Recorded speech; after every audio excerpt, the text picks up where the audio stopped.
มันยังอยู่ในกระเป๋านี่อันนี้นี่มองเครื่องคองฮะพอเครื่องลายลีไปไกลบ่มื้อนี่ได้ใกล้ขึ้นภูนี่แหละมาจะเทื่อนี่ซากไว้ก่อนบ่หรือบ่ได้ซาก ซากกระชากมาแล้ว ซากเต็มที่ก็จะได้มาเนาะมันอยู่ป่าก็หลายคืนพุ่น ประมาณเต็มแล้วแหละอะไรเต็มที่ก็เต็มแบกกะยามันเจ้าบ่ได้ซากบ่จะประมาณบ่บ่ได้ซากคือกันบ่ได้ซากคันซากน่ะบ่มาน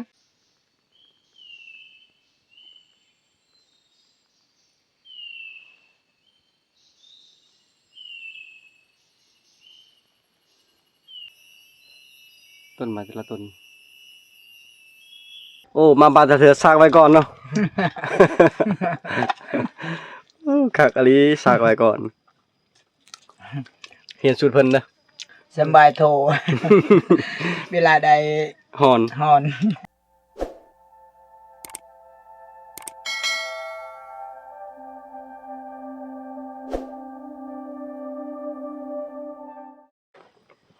สวัสดีพี่น้องสวัสดีตอนแรกตอนนี้2 โมงปลายแล้ว2 โมงปลายบ่หรือ3 โมงบ่ได้เบิ่งบ๊ายก่อน ไปต่อเมืองใหม่อันนี้คือ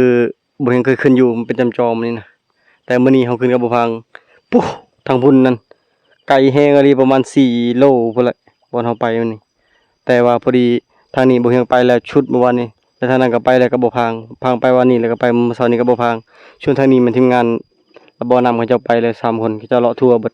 เฮาเลยพุ่นละมุ่งหน้าไปพุ่นบัดนี้เด้อเขาเจ้าเพิ่นน้อยๆนี่ได้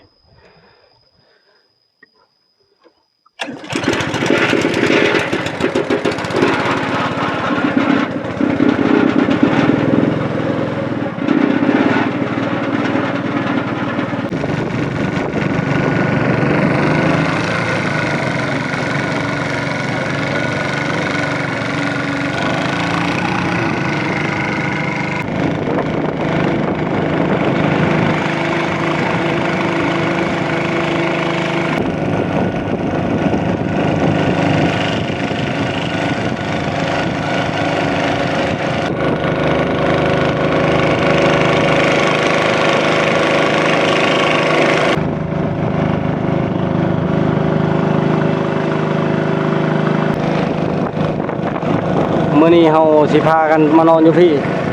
ผู้เลาะหากินทำนี่เริ่มนี่ซ้ายเลยนี่ตอนนี้บริเวณนี้แหละเฮาสิไปภายในมื้อนี้มื้ออื่นและคันเห็นชัดลายแล้วก็สิได้นอนต่อ 2-3 คืนพุ่นแหละ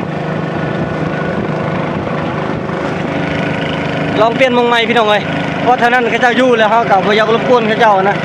มันเป็นทินเขาเจ้าแน่แล้วก็มันเป็นบ่อนเขาเจ้าเฮ็ดแฮวใส่กับดักหลายอย่างนะเขาก็เลยบ่อยากอยู่นำเพิ่นแล้วบ่อยากรบกวนเพิ่นไปวงใหม่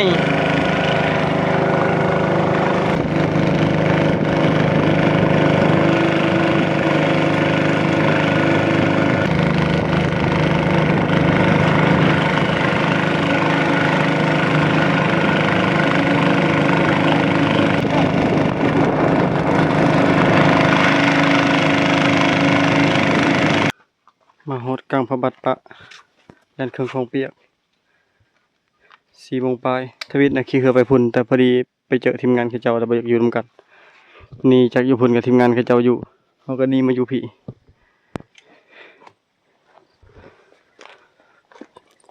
4 โมงปลายเพื่อสิขึ้นไปฮอดมันใช้เวลานำพระบัดแต่ละมื้อยามนี้ยามพ้น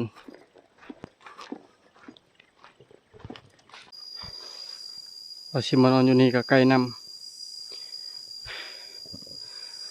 นอนอยู่นี่มันเย็นแต่ว่าใกล้กับน้ำไปอาบน้ำไปตักน้ำใส่ยาก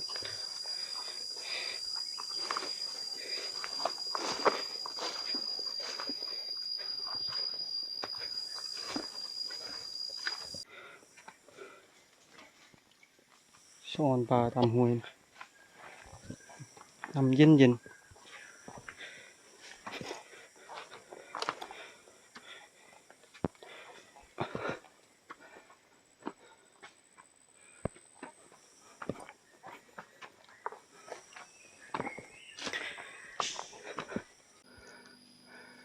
อเมื่อยเลย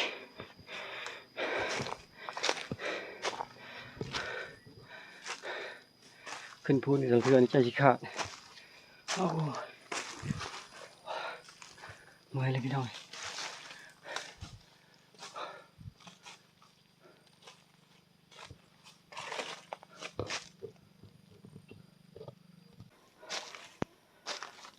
เมื่อยเลยพี่น้อง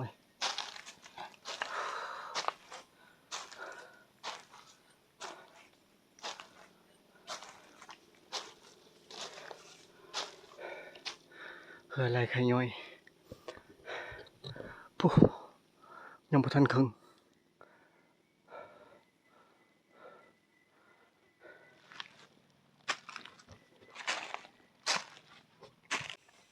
นี่นะโอ้ลงมาไม่ให้ลุ้นลงแล้วบักสี่ศอกน้อยบักลอยโลเลยลงแล้วลงแล้ว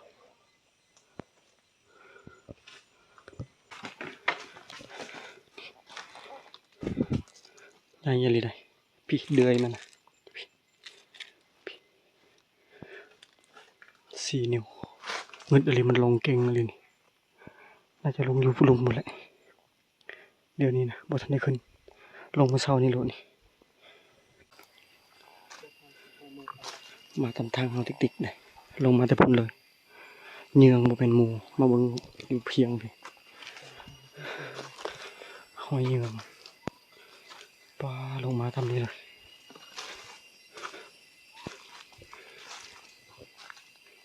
เชื่อมาจะพี่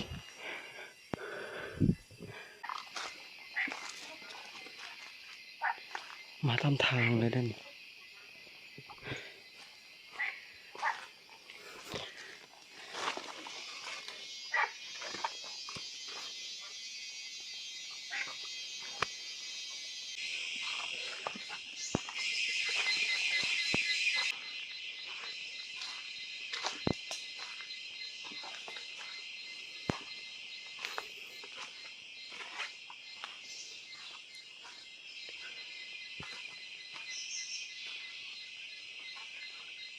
ห้วยนี้ยังบ่มีน้ำเลย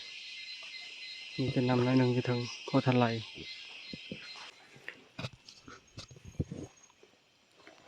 ไปพี่ไปแล้ว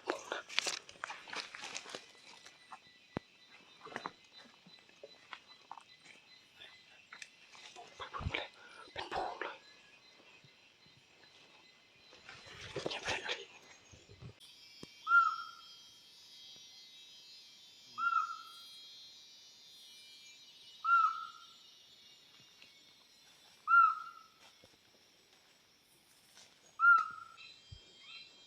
เสียงนกได้ยินอยู่แต่เสียงกระหอกบ่ได้ยินเลย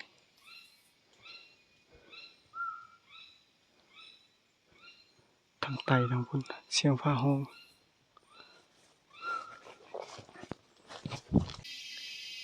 เบิ่งเจ้าหอยดุดมือไม้เลยไม้เลยเห็นเลย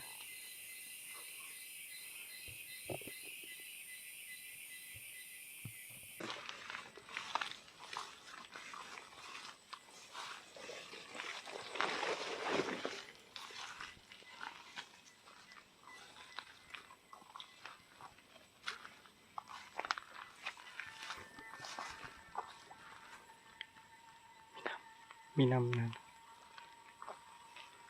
ปลากลุ่มน้อยนะ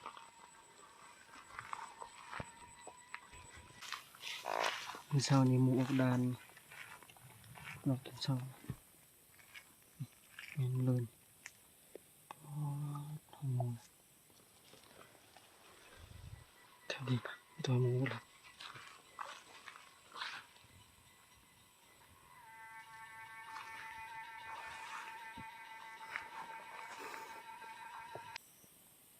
นี่นะทั้งหมูทั้งพาน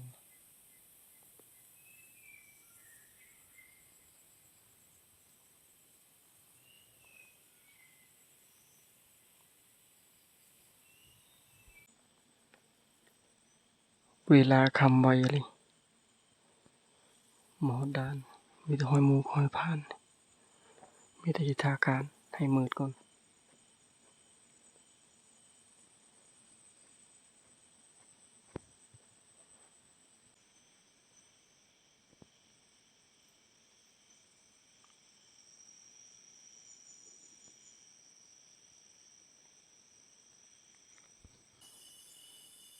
ตอนนี้เวลา7 โมงกับ58 นาทีเฮาสิพากันเริ่มการเลยบัดนี้กินนี่เท่านี้ปกๆแปลกๆบ่แห่งการเบิ่งก็บ่เห็นหยังคิดว่าสัตว์มันน่าจะหลายอยู่เพราะว่าแถวด่านเต็มเบิดหอยหมูหอยผ่านเมื่อเช้านี้มื้อเช้าหรือว่าตอนช่วงๆน่ะแต่ว่ามื้อนี้บ่แม่นกลางคืนนะต้องแม่นมื้อเช้าประมาณนี้แหละประมาณ7-8 โมงนี่เพราะว่าฝนตกแน่นะฝนตกก็บ่เฮาอยู่จนฮอด11 โมงแต่อยู่พี่บ่ฮู้ว่ามันเช้าจักโมงแต่ขึ้นไปมันยังเปียกอยู่แต่ว่าห้อยตามด่านเต็มเลยคิดว่าหมู่มันน่าจะบ่ไกลนะก็เลยเฮาสิพากันไปการคิดว่ามีข้าวมีน้ำก็ว่าสิพากันนอนอยู่พี่เลยสบายมื้ออื่นก็หาลัดเช้าแต่ว่าข้าวบ่มีเพราะว่านึ่งบ่ทันหากเอามาตอนบางแลงนี่เมื่อยเลยพี่น้องเอ้ยขึ้นมานี่โอ๊ยอันนี้ตอนนี้หาแคมป์นี่ประมาณบางบ่ต่ำ7-8 โลย่างมานี่ไปกลับนี่ประมาณ10ปลายเมื่อยแต่ก็เพื่อหาอาหารนั่นนะบ่ได้ก็บ่เป็นหยังจะได้ก็ลองลุ้นการบางทีสิการกลับบางทีสินอนอยู่พี่อันนี้ยังบ่ได้นอนไปพบกันพี่น้อง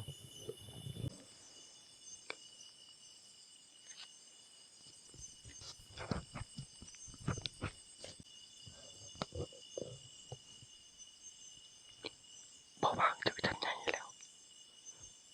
ลาบ่อยยังเข้าไปบ่ยังเข้าไปใกล้อยู่เลย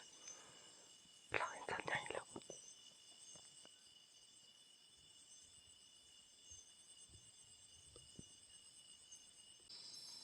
ปุ๊วางมาหมดแล้วเห็นตายังครับเห็นตายังบ่แม่นจะลงไฟเขื่อนไฟฟ้าดิ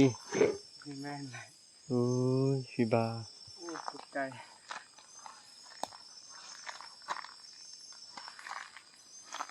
ไฟอยู่อ่างเก็บน้ำเขื่อนไฟฟ้าบ่แม่นไฟอยู่เขื่อนบ่แม่นอยู่อ่างเก็บน้ำนี่ฟังนี่3 ดอก 4 ดอกลิงลมนะเห็นอยู่บ่ทุกคนนะเอาบ่เอามันโอ้ไปแล้วเลยไปแล้วเลยแล้วบ่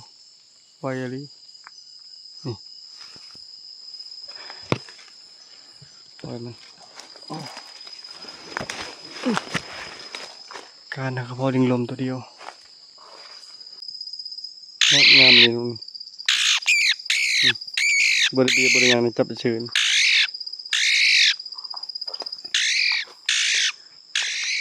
ผู้เฒ่าเอาปล่อยชัดหน่อยได้ชัดใหญ่ขึ้นเนาะ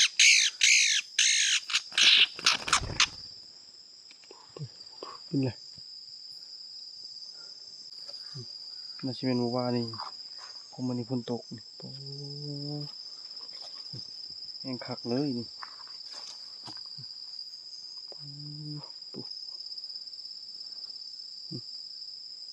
ทางใดมีแต่หมูป่าเบิ่งดุดนี่หมุนไปปุยย่างไปเรื่อยๆตอนนี้มาฮอดหน้าผา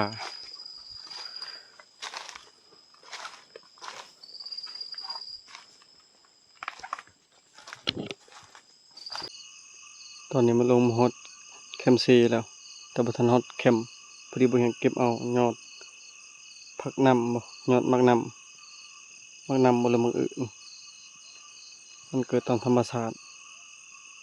เอาบ่เบิดส่ำนี้เอาประมาณ10-20ยอดนี่แหละพอไว้ให้มันเป็นอีกแล้วก็ผักแขกหรือว่าผักหัวยอน เดือนแจงอะนะมันจะบ่ออกเบิ่งเดือนแจงคักอะลิสถานการณ์ก็ประมาณข้าวสุกเรียบร้อยแล้วพอดีบ่เฮียงงั้นลวกผักต่อพอดีหากอาบน้ำแล้วมาฮอดที่อาบน้ำตอนนี้นะ23 โมงกับ37 นาทีทางเสียงเขียดนะแซ่ๆอยู่แถวนี้เมื่อยพี่น้องเอ้ยกินข้าวมื้อละคาบกินตั้งแต่เว้นนี่ประมาณ11-12 โมง12 โมงนะ12 โมงเกือบ1 โมงตอนกินข้าว แล้วก็บ่ได้กินข้าวเลย มีแต่ลวกผักแล้วก็ยังมีอาหารเก่าหากินไปชุดยอดเลยไปแต่4 โมงไปปลายๆจนมาฮอดแคมป์11 โมง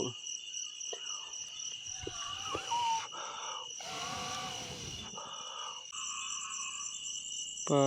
ดเตือนแจ้งคักอะไร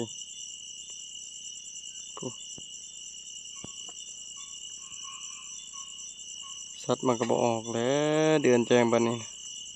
คิดว่าบางสิออกบางก็ยังบ่ออก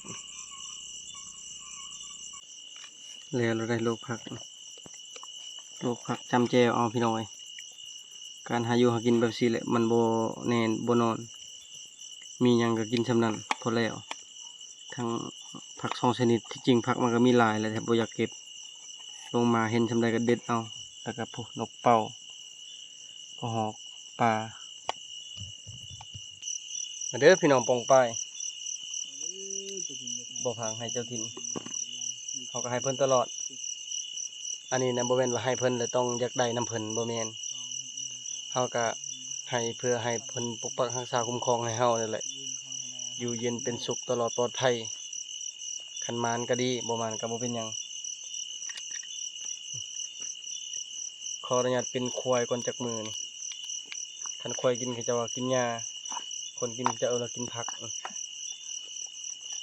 หวานนี่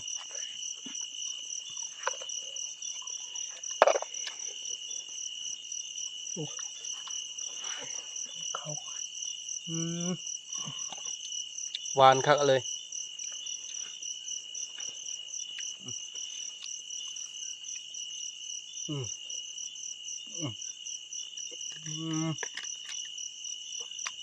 แซ่บเลยกินผัก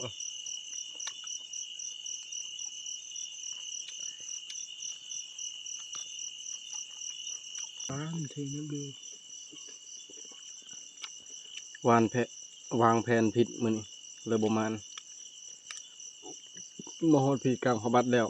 บนอยู่บนนอนแล้วก็ใช้มองไว้จึงไปหาละแรงแล้วก็ไปนอนพุ่นเลยนะสิคักอยู่แล้วก็บ่เมื่อยอันนี้น่ะเล็งเป็นเล็งโอ้ไปไกลดิ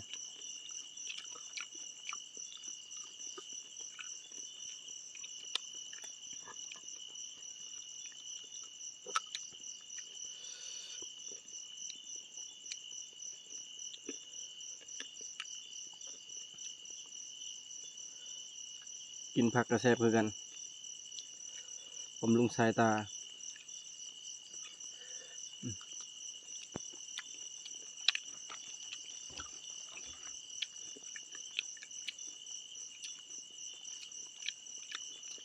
ื้อนี้บ่มาน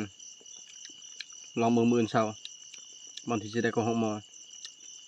ติดตามไปเบิ่งไปฮอดมื้ออื่นพุ่นเลยพี่น้อยขอเวลากินข้าวกินน้ำก่อนบรรยากาศตอนเช้านี่เสียงนกแซวๆอยู่เมื่อเช้านี้ทั้งเสียงกระหอกทั้งเสียงไก่ขันกราบทักทายสวัสดีตอนเช้าพี่น้อยเมื่อยยังบ่ได้ไปทางใดอยู่เมื่อยคักอันนี้แบบจนขาลอยเลยนะทั้งอยากเข้านี่แล้วก็ทั้งเมื่อยนี่ไปไกลอะลิไปกลับ10 กว่ากิโลแล่นก็เพื่ออยากได้อาหารนั่นแหละบ่ได้หยังมื้อนี้ก็คือจนว่านี่สิออกไปหากินแถวๆนี้แหละบ่พางปุ๊เราสิเลาะตามหน้าผานั่นบรรยากาศตอนเช้าเย็นคักนอนแคมป์เซนชาวบ้านเขาเจ้าก็หาอยู่หากินเสียงคือจะถอยลำ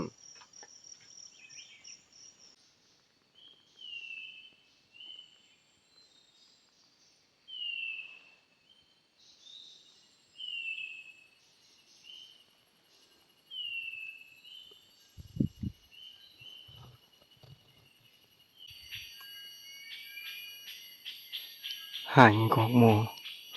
สุดแล้วกอกโมมันก็อยู่ต่ำกกไม้สูงเบิ่นี่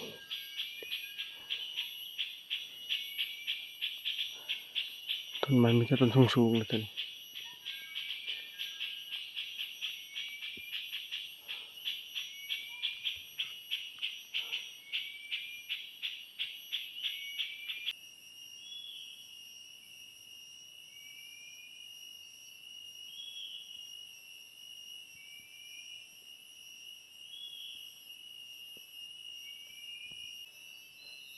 ต้นไม้แต่ละต้น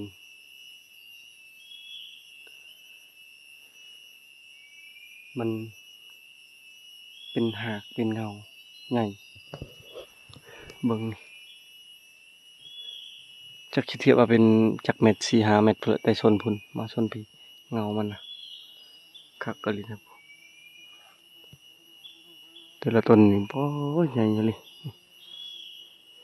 นี่แล้วก็ผูกแม่นเลยสุดเท่านี้เป็นกุโมงป่านี่ปีกายนี่ดกกะลิ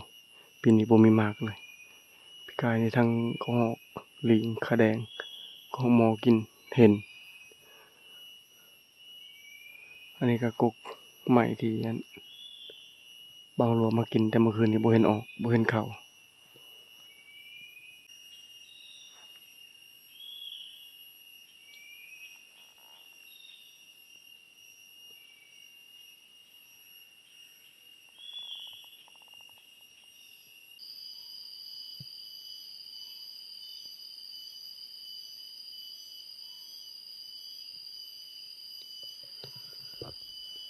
เมื่อกี้นี้บ่เห็นได้ยิน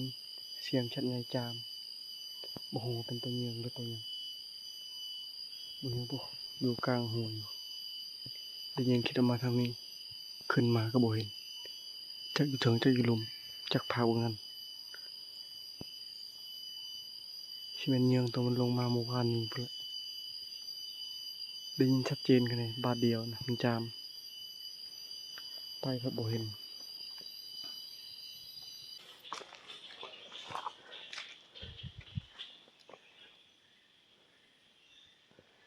คันยามมากลิงไห้นะแถวนี้แหละบางรัวหลายเลย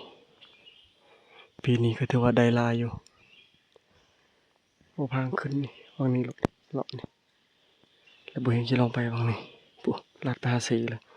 บ่เคยไปจักเทื่อทางนี้นะหาต่อของหมอเลยยังบ่ได้ยิงยังจักบาทเลยมาห้องนี้ประมาณนี้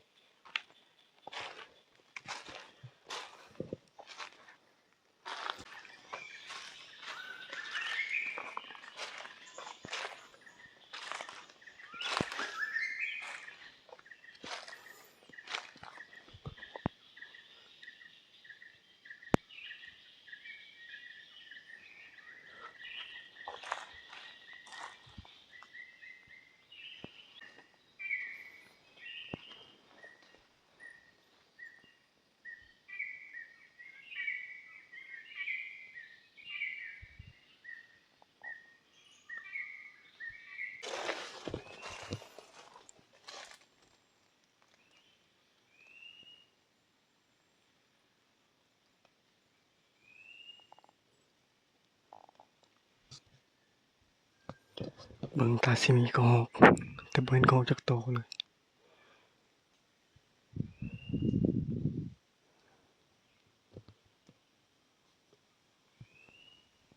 ลงมาฮอดบอนเฮาพักกับสาวมอนต้องกินของหมอได้แลนด์ก็บ่พังตอนนั้นอันนี้คือเฮาพักตลอดอะนี่นะลงมาฮอดนี่บ่ฮู้ว่าบ่พังลงมาฮอดเลยหรือยังปกตินี่บ่เฮียสิถือแบบนี้นะเวลาใส่เบ็ดใส่มองหาอยู่หากินอิหยังก็แล้วแต่ถ้าว่าเฮาไปแล้วเฮายิงพลาดนี่โอกาสที่จะพออีกหรือว่าโอกาสที่จะได้อีกมันน้อยใส่เบ็ดคือกัน คือช่วงนั้นบ่เฮียงเคยใส่เบ็ดปลาพานี่เวลาปลาพาถึกเบ็ดเนาะมันเป็นปลาพาตัวน้อยซ้ำพามือซ้ำนี่นี่แล้วเฮาปล่อยแล้วเลยอย่ากูก็กูเบ็ดนั่นมันบ่ถึกอีกหรือว่าเฮามันถึกแล้วตายก็บ่ได้เลยนะบ่ได้อีกแบบนี้เพราะว่าช่วงนั้นอยู่บ้านเฮาแม่นนิยมพากันหาสัตว์ป่าขายนะเป็นสัตว์บกสัตว์น้ำคือบ่เฮียงก็เป็นคนหนึ่งที่มักหาตอนน้อยๆตอนอยู่ประมาณอยู่ประถมหรือว่าอยู่มัธยมต้นๆบ่มีหยังหาก็หาแล่นหางูหากับแก้แล้วก็ทางน้ำก็หาปูหาปลาขายแบบนี้หาปลาพาขายตอนนั้นมักสุดตอนเด็กน้อยช่วงนี้นะคือใส่เบ็ดปลาเคิงขายตอนนั้นปลาเคิงก็ประมาณโล30หรือว่าบ่เกิน50ประมาณนี้แหละแต่เดี๋ยวนี้นะทุกอย่างมันก็ขึ้นแต่ว่าเฮาเฮ็ดแบบเก่าบ่ได้แล้วนะ มันหลายคนหาแต่ก่อนคนหามันก็น้อยสัตว์มันก็ยังหลาย เดี๋ยวนี้ก็บ่แม่นว่ามันบ่หลายมันหลายอยู่แต่ว่ามันก็เฮาก็บ่เก่งนี่นะแล้วก็คือว่าแล้วบ่โดนทำบ่เฮ็ดเฮาก็บ่สิ้นบ่มักแบบนี้คันว่าเฮาได้พอแหละบ่ทันยิงนิดนึงแต่ว่าคันเฮาพอเฮายิงแล้วมันบ่ตายหรือว่ายิงบ่ถึกนี่โอกาสที่จะได้พออีกหรือว่าจะได้อีกนี่มันยากมันเป็นแบบนี้อันนี้ความเชื่อของบ่เฮียงนะบ่ฮู้ว่าคนอื่นเขาสิคิดสิเชื่อแบบนี้คือกันบ่แต่ว่าคือเฮาย้ายมาอยู่พี่ก็คือเฮาบ่อยากรบกวนทีมงานเขาเจ้าเพราะว่าแฮงเขาเจ้าหลายอยู่หั่นแล้วก็อยู่นำแคมป์เขาเจ้าแล้วมันยากทั้งมาทั้งหยังมันยากตัวนั้นก็เลยพาบ่พามาย้ายอยู่พี่ย้ายอยู่พี่ก็แบบค้านแน่นะแต่ว่าค้านจากเมื่อก็เลยว่ามาพี่ แต่ปกตินี่คันอยากเมื่อก็เอาเครื่องมือเลยก็บ่เป็นหยังมันก็บ่มานเลยแหละคันเป็นแนวนั้นบ่ยังเชื่อเรื่องนี้อยู่บ่ว่าบ่พังลงมาเลยหรือหยังบ่ยังก็บ่ทันได้ลงแคมป์พอดีพักนิดนึงก่อนร้อนเสียดายแต่น้ำจากท่วมนี่นะบ่มะเขือนี่แม่นเบิดนี่มักเพชรนี่มีแต่กามักเพชรเบิดนี่ผู้ทั้งพุ่นมะเขือแล้วก็ผู้ทั้งพุ่นมักอันนี้มักอันมะขามมักเพชรนี่มักเพชรมะขามแล้วก็ในถั่วนี่แซลมอนเราปลูกไว้ทางปลูกทางกินแล้วก็บานปะเท่านี้เป็นเบิดผักบัวก็มีนี่ทีมงานเฮามากินแล้วก็มาปะไว้เป็นมาเลยนี่สรุปก็คืองามอยู่เลยทั้งที่บ่ได้หดบ่ได้หยังกับปีนี้ปีแห้งแล้งนี่แต่ว่าผักบัวสามารถอยู่ได้ถือว่าบ่ธรรมดาแหละดินมันเป็นดินแบบแคมเซนะปากห้วยเบิ่งอีหยังก็งามเบิดบักทั่วนี่ก็งามนี่อันนี้ก็โหสิไข่เราปลูกล่าสุดเองก็สิติดแล้วนี่สมอนเราเป็นคนมักปลูกมาแล้วก็ปลูกนั่นปลูกนี่ที่นั้นที่นี้ใส่มันก็พอได้เห็นนี่บักทั่วนี่มากันขามนี่ก็หลายลิมะขามนี่โอ้ตะบุญยายมาเลยนี่ลายเลย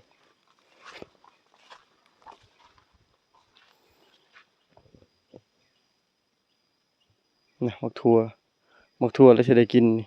ขนำบักทั่วมาก่อน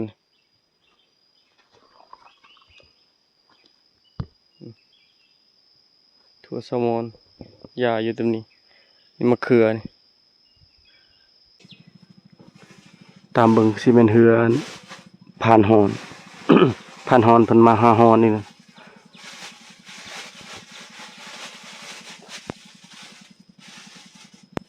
มาตลอดเลยกว่าเฮาอีกแต่ว่าได้เงินหลายกว่าเฮาอีกขายหอนโลนึง750,000คันได้หอน3-4 โลก็เป็น2-3 ล้านเทื่อนึงบางครั้งก็บ่ได้คือกันแต่ว่าเพิ่นเก่งอีหลีไปคนเดียวเถิด3 คืน2 คืนไปนอนไกลอีหลีเด้พุทึบ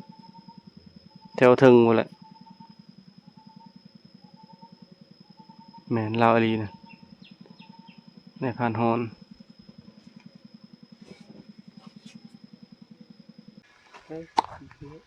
ฮู้ตอนชวนบ่มา มาแล้วไปเลย โอ้ยตอนชวนเพิ่นว่าเพิ่นบ่มา มาคนเดียวอีก คนเดียวนี่แหละ จะคืนสิมาหอมนี่ นอนช่องแล้ว ตอน2 คืนโอ้น้ำมันคือเป็นสีนั่นน้ำมันนี่ปาดมันยังอยู่ในกระเป๋านี่อันนี้นี่ มองเครื่องข้องฮะ พอเครื่องลายลีไปไกลบ่มื้อนี่ บ่ได้ใกล้ขึ้นภูนี่แหละ อ๋อเครื่องนี่ตุกน้ำมันสอบมองหรือว่าตะข่ายดักฮ้อน มีดผ้าเห็นบ่จะน้อยชงกระจายลาวเด้อพังกระจายกระพานในเรือนะยืมจากลาวเรือลาวมันนั่นยืมจากลาวซื้อบ่จะมาจักเทื่อนี่ซากไว้ก่อนบ่หรือบ่ได้ซาก ซักกระชากมาแล้ว ซากเต็มที่ก็จะได้มาเนาะมันอยู่ป่าก็หลายคืนพุ่น ประมาณเต็มแล้วแหล้ว อะไรเต็มที่ก็เต็มแบกกะยามัน อืม เจ้าบ่ได้ซากบ่จะประมาณบ่บ่ได้ซากคือกัน บ่ บ่ได้ซาก คันซากน่ะบ่มานอันนี้ก็บ่มานคือกันเนาะ โอ้ยแสดงว่าซากแล้วนี่เนาะ พากันซากเบ็ดไว้ก่อนสูงสุดจะขึ้นเคยมาอยู่ป่าผู้เดียวนี่ฮอดบ่อาทิตย์หนึง มันเกินแล้วก็อาทิตย์หนึงลาย ภาษาจักหน้อยจังบ่เบิดจักเทื่อนี่จักหน้อยภาษาเจ้าจักหน้อยภาษาน่ะ ช่อง ภาษา2หน่วยปลาพร้อมผู้เพิ่นได้ปลาพร้อมเอาใช้ปลาน่ะ ปิ้งเลย บ่เอาใช้ปลาน่ะจะเอาใช้ ถึกมอง ถึกมองแล้วมีแต่ปลาสกาง ถึกมองแต่ คือบ่มาแต่เช้าเลย แล้วบ่มาแล้ว คาเวียกบ่ตอนเช้า ขามุนพลคำพะโตกทำชิอยูต่อคำพะโตกเลยก็กลับบ้านเนี่ย มาเด้อพ่อแม่พี่น้อง มากินข้าวนำกัน เบิดเท่านี้แหละของกินเฮานะอาหารเฮานะนางนกเปล่าตัวหนึ่งกับปลาตัวหนึ่งอันนี้เป็นของนายพรานหอนเพิ่นได้ปลามา2ตัวโอ้มาปลาตะเถือซากไว้ก่อนเนาะ คักอลีซากไว้ก่อนเห็นสูตรเพิ่นนะ สำบายโท เวลาใด หอน หอน เก่งอลีไปผู้เดียวอะเดือนนี้ได้จักโตแล้วเดือนนี้ ช่องโต 2ตัวขายจักล้าน 5 ล้าน 5 ล้านโอ้โลเท่าไหร่ 7,500,000 7,500โอ้แม่นเขาก็ซื้อบ่ จักแล้วบ่ได้จักบ่ฮู้ อันตัวเห็นเด้อจ้ะตัวเห็นโลเท่าไหร่ โดเห็น เห็นโลเท่าไหร่ ไป 800,000โอ้สูงกว่าหอนอีก อืม แต่ว่าแม่นนี่บ่เคยได้นั่นแหละ เคยได้สูงสุดนี่จักโตมือหนึ่งนะ มันยัง อันหอนน่ะเคยได้แบบว่าฮู้หนึงหรือว่าทำหนึงบ่มันอยู่น่ะจักโตล่าสุดน่ะ เดี๋ยวนี้บ่มีอะไรหมดแล้ว ตัวหนึงก็ชนะแล้ว แต่ก่อนนี่จ้ะ แต่ก่อนซ่อมโตก็ได้ โอ้ ทำมือหนึ่งทำแล้วก็ไม่ อืมเก่งเลยเนาะ เดือนนี้ได้5 ล้านแล้วแต่ว่าค่ามันเหือบัดยามบ่ได้เนาะค่ามันเหือค่านั้นนี่มีใช้จ่ายแต่ละคน มาพี่น้องกินข้าวนำกัน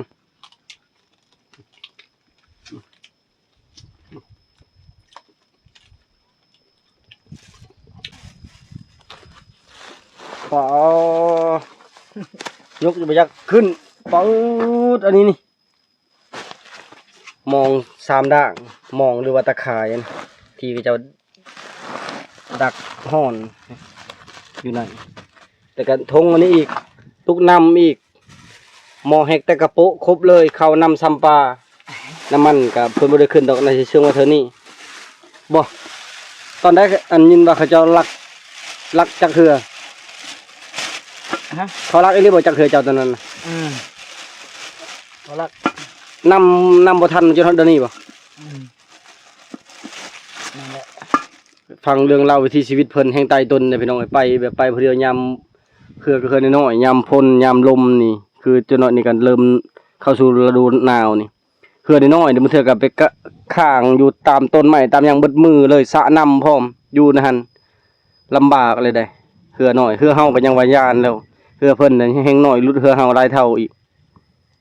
แต่ก็สู้ชีวิตเพื่อหาเงินลูกจักคนก็ลูกนะ 5 คนบ่พอแห้งเลยนี่แหละ ชีวิตของแต่ละคนมันบ่คือกันพี่น้องเอ้ยผู้ใดก็หาเพื่อเลี้ยงปากเลี้ยงท้องนั่นแหละคันรอดก็ถือว่าบ่เป็นหยังคันบ่รอดถือว่าตายคันยามลมนี่เฮามานี่ก็หลายเทื่อเลยเจอกับลมนี่ตายานที่สุดเพราะว่าน้ำมันก็กว้างใหญ่ไพศาลเทียบกับน้ำคลองพุ่นแหละน้ำเขื่อนนี่โอ้ยหาอยู่หากินบ่มานเท่านี้พี่น้องเอ้ยเมื่อยเลยบ่มีหยังเอาเมื่อเลยเมื่อแต่โตแล้วบัดนี้มีแต่สิแวหาหน่อไม้กับบ่พางพอได้มื้อแกงเอาสำหรับคลิปนี้ไปก่อนพี่น้องเด้อไป